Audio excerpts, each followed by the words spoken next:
충격적인 대법원 확정 판결이 나왔습니다. 윤석열의 장모 최은순의 잔고 증명서 위조 혐의에 대해 1심과 2심이 선고를 했던 징역 1년의 실형이 오늘로써 대법원에서 최종 확정이 됐습니다.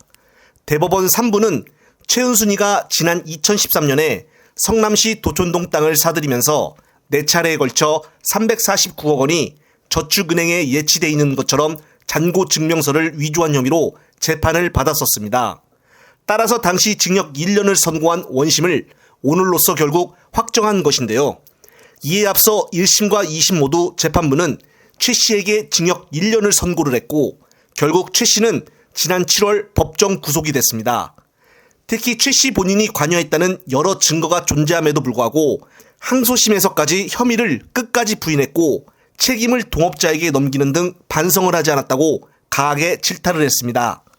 그러면서 최 씨가 항소심까지 방어권을 충분히 보장받았고 죄질이 매우 나쁜 데다가 재범 위험성까지 배제하기가 어렵다며 법정 구속 이유를 설명했습니다.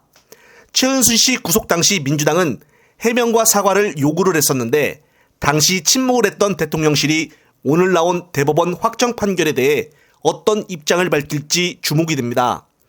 특히나 오늘 나온 판결을 봤을 때 현재 사법부가 얼마나 비정상적인지를 여실히 보여주고 있습니다. 지난 윤석열이 임명한 오석준 판사는 버스기사가 운행을 마치고 회사 자판기에서 800원을 횡령했다고 하여 해고된 것이 정당하다는 판결을 내렸고 조국 딸은 대학교 표창장으로 징역 4년의 판결을 내렸습니다.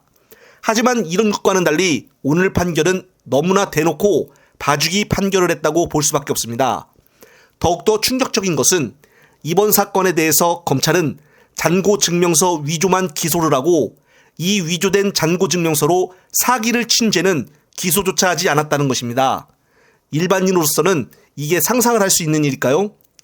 예전 민주당 최고위원회에서 정청래 최고위원은 최은순 장모에게 왜 사기죄가 빠졌을까라면서 천문학적인 돈이 통장에 있는 것처럼 위조하여 막대한 이익을 취했는데도 고작 징역 1년이다.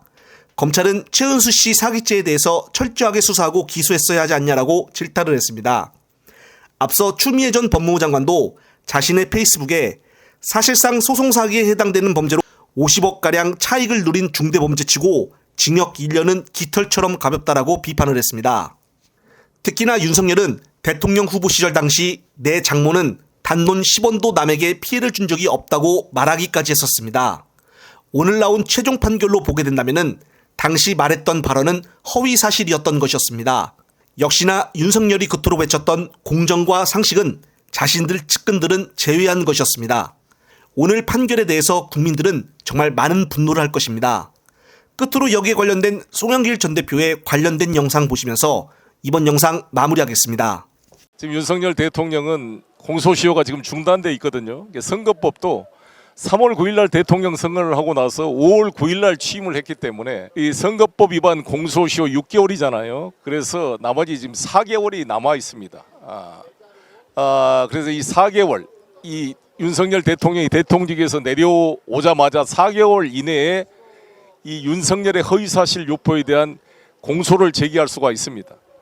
이재명 대표가 김문기를 몰랐다는 말 하나 했다는 이유로 허위사실로 기소를 했는데 그에 비하면 윤석열의 후보의 허위사실은 차고 넘칩니다.